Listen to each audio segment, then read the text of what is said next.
soal kita hanya 100 ya, soal kita hanya 100. Kemudian banyak sekali usulan supaya untuk mendeteksi adanya calon ASN ini terpapar radikalisme dan lain-lain, maka tahun kemarin dan tahun ini jumlah soal kita 110.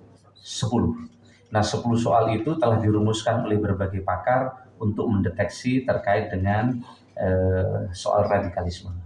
Tapi yang menarik adalah mandat dari Mensesnek kemarin, dari Istana, bagaimana soal ini tidak hanya mampu menseleksi ASN yang pintar saja, tapi bagaimana dia segera adaptif, kemudian mereka juga punya motivasi belajar tinggi, sehingga mereka ke depan bisa lebih tangguh, tetapi juga mereka talenta digitalnya memang kuat di situ. Dan patriotis kira-kira. Saya kira itu. Pertanyaan selanjutnya. Ini ada Mbak tadi. Ya. Izin Pak, mau mendalami tadi yang soal tunjangan khusus, kan ada 2 opsi yang akan diserahkan ke Presiden. Boleh dijelasin lagi nggak opsinya tuh apa, dan kira-kira pertimbangan untuk memilih setiap opsinya itu seperti apa? Sama yang soal hunian di IKN, itu udah ada range-nya belum Pak? Tapi kira-kira harganya sekian, untuk eselon berapa, kategorinya juga seperti apa Pak? Terima kasih.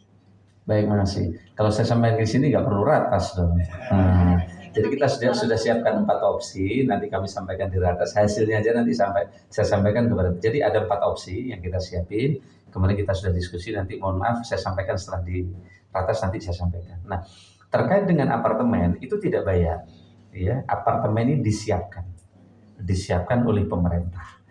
Yang pindah di tahap awal ini, menurut saya banyak sekali dapat kelebihan. Pertama, apartemennya luasnya 98 meter persegi, view-nya bagus, titiknya strategis. Jadi yang pindah pertama dia akan mendapatkan fasilitas apartemennya bagus, luas, dan lokasinya strategis. Jadi view-nya itu 180 derajat lihat alam. Jadi ASN insya Allah lebih fresh di sana. Apalagi nanti di sana tidak ada lagi mobil yang bukan mobil listrik. Mbaknya punya mobil Mercy pun kalau nggak listrik nggak boleh masuk. Jadi di situ memang sangat segar, dan kemarin Pak Menteri PU lapor kepada Pak Presiden, jalannya itu kalau nggak salah akan ada 9 lajur, ya, sehingga cukup besar, sehingga jalur itu selain untuk kegiatan di IKN, itu direncanakan oleh Bapak Presiden setiap bulan akan ada festival budaya, sehingga bisa menjadi pertemuan kebudayaan nasional dan internasional di IKN. Dan kemarin progres terbaru dari Pak Mensesnek, di setiap apartemen di bawah segera akan ada sekolah-sekolah sebagai daya dukung bagi putra-putri ASN yang akan pindah. Mulai TK, SD, SMP, SMA yang unggulan yang sedang segera dipersiapkan oleh pemerintah. Saya kira itu. Pak, jawab. Mendalami terkait permintaan dari Ombudsman. Tadi Bapak sempat menyebut ada commission dan sebagainya. Kita tahu bahwa Ombudsman menyebut bahwa tidak ingin membuat proses CASN ini kemudian menjadi alat politik. Nah, apakah sudah ada caranya, mengingat memang biasanya kemudian saat kampanye dijadikan janji politik. Bisa nggak sih seorang calon kepala daerah kemudian menjanjikan itu, dan sistem bisa mencegah itu nggak? Seperti itu Pak. Ya, saya kira Presiden kan sudah mengumumkan di Januari kemarin bahwa akan ada formasi 2,3 juta, udah jelas. Dan akan ada penyelesaian tenaga non-ASN itu 1,7 juta. Dan kita juga sudah umumkan bahwa data non-ASN yang bisa diselesaikan adalah harus sudah masuk di database BKN. Yang tidak ada di database BKN tidak bisa diselesaikan. Jadi dikunci di situ. Mungkin teman-teman di Ombudsman sebagian belum mendapatkan informasi ini. Yang kedua adalah seluruh data yang masuk di BKN harus surat pertanggungjawaban mutlak kepala daerah. Memang dulu mungkin ya di daerah-daerah untuk pengangkatan tenaga non-ASN ini kadang mereka dijanjikan, tapi sekarang kan udah nggak boleh lagi. Sekarang tidak boleh lagi ada pengangkatan tenaga non-ASN. Ya, jika ada pengangkatan tenaga non-ASN itu menyalahi undang-undang, menyalahi aturan.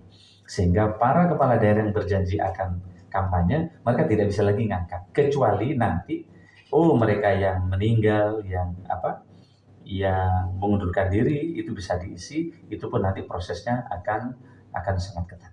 Untuk seleksi CPNS tidak mungkin, tidak ada celah menurut saya. Karena semua masyarakat sekarang bisa mendaftar dan masyarakat bisa mengontrol siapa yang diterima dan mereka juga langsung bisa tahu hasilnya, hasil tes seleksi. KPK saja tes di tempat kami, begitu juga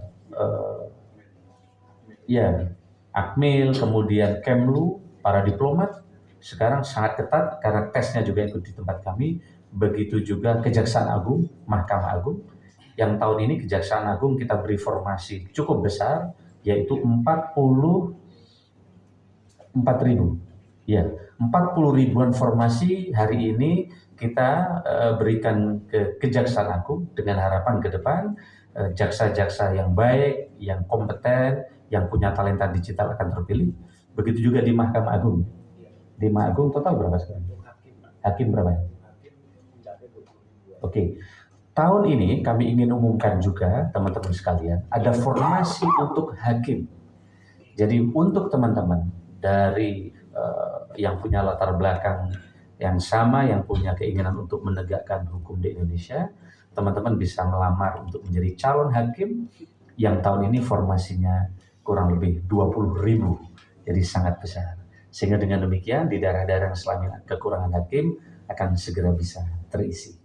Ini kami merespon setelah Ketua Mahkamah Agung menghadap Bapak Presiden, kemudian beliau berkoordinasi dengan kami tentang kurangnya hakim di berbagai tempat di Indonesia dan kurangnya jaksa di berbagai daerah di Indonesia, maka tahun ini kita ingin selesaikan dengan formasi yang telah disetujui oleh Bapak Presiden.